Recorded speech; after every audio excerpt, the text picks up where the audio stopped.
Hello guys and welcome back to Comic Book Universe. Subscribe करिए इस channel को, request करिए अपनी फेवरेट कॉमिक बुक। तो चलिए शुरू करते हैं। एपिसोड की शुरुआत होती है शील्ड हेडक्वार्टर से, जहां मारिया हिल डॉक्टर डेमन वटेरी का इंटरव्यू ले रही है और वो अभी डॉक्टर ब्रूस बैनर के साथ काम करने के लिए। अब मारिया हिल डेमन को हल्क की पिक्चर्स दिखाती है और साथ ही उन चीज़ों की पिक्चर्स जिनका हल्क ने गुस्से में कबाड़ा कर दिया है।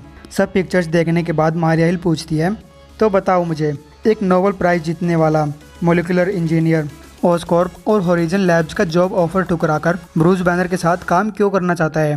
एक ऐसा आदमी जो किसी भी टाइम और जरा से भी गुस्से से खतरनाक हल्क में कन्वर्ट हो सकता है। डेमन कहता है क्योंकि डॉक्टर ब्रूस बैनर हल्क से ज़्यादा अमेजिंग है। जिस तरह से एक गामा बॉम्ब ने डॉक्टर बैनर के कैरियर को रास्ते पर ला दिया, वो एक दुर्घटना थी। लेकिन अगर सच में डॉक्टर बैनर फिर से वही साइंटिस्ट बनना चाहता है तो मैं ज़रूर उसके लिए काम करना चाहूँगा। अगला इंटरव्यू होता है डॉक्टर रंडाल जेसप का, जिसने कि रिन्यूएबल एनर्जी में एमएससी कर रखी है। तीसरा इंटरव्यू है मेलिना ल्यूसेंस्टन का, जो कि एक एस्ट्रोफिजिसिस्ट है। और चौथा इंटरव्यू होता है पेट्रिसिया वोलमन का, जो कि बायोलॉजी एक्सपर्ट है। वहीं शहर में कहीं काले कोट वाले दो आदमी एक कार में से उतरकर अपने हाथों में सूटकेस लेकर मिस्टर स्मिथ यानी कि प्रोफेसर बर्के के घर में अंदर घुसते हैं। उसे जबरदस्ती बेहोश करके एक ऐसा हेलमेट पहनाते हैं जिससे प्रोफेसर बर्के चुपचाप उनके साथ चलता रहे। तभी वहां आते हैं शील्ड के सोल्जर्स, जो उन काले सूट वालों पे अटैक करने लगते हैं। तब एजेंट्स अपने सूटकेस को गन में कन्वर्ट करके सारे शील्ड सोल्जर्स को मार देते हैं और फिर प्रोफेसर बर्के को लेकर गाड़ी को उड़ा ले जाते हैं। अब वो लोग पहुंचते हैं साउथ पैसिफिक डेविल्स माउथ, एक जलते हुए ज्वालामुखी पे, जहां आतंकवादी ग्रुप एम की एक रिसर्च साइट है। मिस्टर 33 एजेंट से कहता है, मुझे शील्ड के अटैक के बारे में पता चला, कहीं तुमको किसी ने फॉलो तो नहीं किया?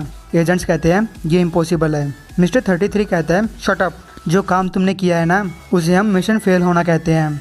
अब मिस्टर 33 प्रोफेसर बर्के का मास्क हटाते हुए कहता है, मेरा नाम है कॉलिन 33 और तुम्हारा? प्रोफेसर कहता है, my name is Bruce banner, जो कि प्रोफेसर बर्के की जगह पे एजेंट्स के साथ आ चुका है। जबकि असली प्रोफेसर बर्के को मारिया हिल ने उसके घर पे हुई लड़ाई के दौरान ही बदल दिया था।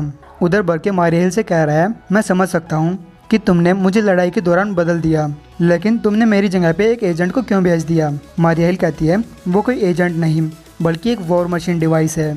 इधर ब्रूस बैनर हल्क आउट हो चुका है और साथ ही शील्ड सोल्जर्स एम की उस फैसिलिटी के अंदर घुस जाते हैं, जिसे देखकर वहाँ काम कर रहे साइंटिस्ट छोड़कर भागने लगते हैं। तब मिस्टर 33 उनसे कहता है, रुक जाओ, तुम सब अपनी ड्यूटी छोड़ के भाग रहे हो। बर्के के बिना भी हम 5 की जगह पे 4 लोग तो हैं ही। अब भी हम अपने प्रोजेक्ट को बचा सकते हैं, या तो हिम्मत दिखाओ या फिर मारे जाओ। अब मिस्टर 33 भागते हुए कुछ साइंटिस्ट को खुद मार देता है।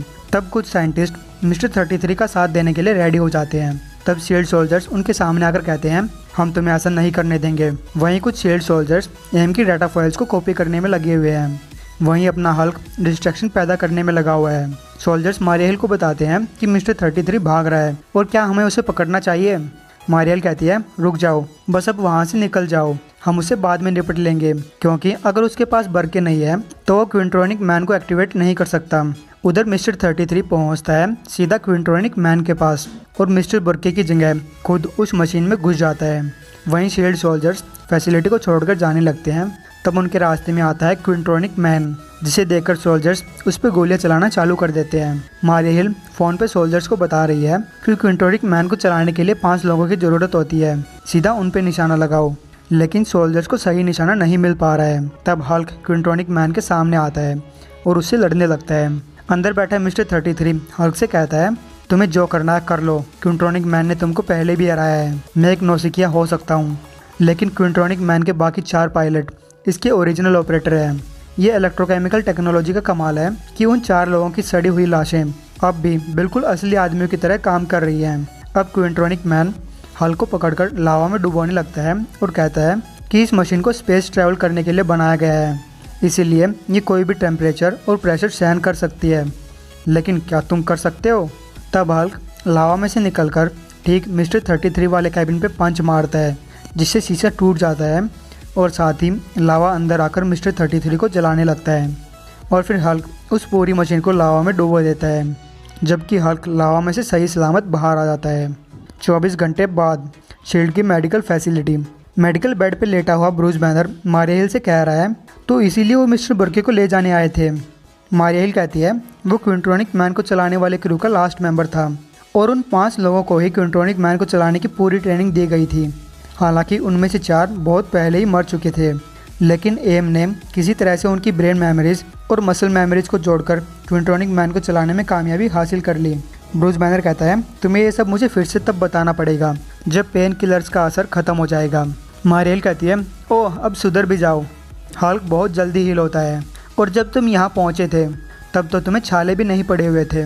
ब्रूस बैनर कहता है, तो मुझे इस लैब से बाहर निकालो, और मैं अपनी टीम से कब मिल सकता हूँ? क्या वो लोग तुम्हारे इंटरव्यू को पास कर पाए? मारियल कहती है, उन्होंने कर लिया है, और वो काफ़ी इंटरेस्टिंग लोग हैं, लेकिन इनमें से एक कुछ छुपा रहा है। बैनर कहता है, हर कोई कुछ ना कुछ छुपाता है, लेकिन इससे मुझे कोई खतरा नहीं है। मारियल पूछती है, तो तुम इस लेडी के सीक्रेट के बारे में जानते हो? बैनर कहता है, मैं उन सब के बारे में इतना जानता हूँ जितना कि वो सोच भी नहीं सकते। मारियल कहती है, क्या तुम जानते हो कि ये सब कुछ सीक्रेट आइडेंटिटी रखे हुए हैं? बैनर कहता है, तुम चिंता मत करो, मैं उन पर नज़र रखूँगा। मारियल कहती है, तब तो ठीक है, ये 5 ड्यूटी पे हैं। ब्रूस बैनर पूछता है, 5वां कौन है? मारियल कहती है, तुम्हारे नए बेस्ट फ्रेंड से मिलो। अब मारियल एक सीटी बजाती है और एक रिकॉर्डिंग ऑब्जर्वेशन बोर्ड ROB उनके सामने आता है। मारियल कहती है कि ये तुम्हारी सारी एक्टिविटी मॉनिटर करेगा, बैनर वाली भी और हल्क वाली भी, ताकि हमें ये यकीन रहे कि हमें वो चीज़ मिल रही है जिसके हम पैसे दे रहे हैं। बैनर कहता है, नहीं, यह नहीं हो सकता। मारियल कहती है, माफ़ करना, तुम्हें इसकी आदत डालनी पड़ेगी, क्योंकि मैं हर टाइम तुम पे नज़र नहीं रख सकती। अच्छा होगा कि तुम एक दूसरे को जान लो, क्योंकि तुम लोग बहुत सारा टाइम एक साथ बिताने वाले हो। लेकिन जैसे ही मारियल बाहर जाती है, हल्क उस ROB को तोड़ देता है।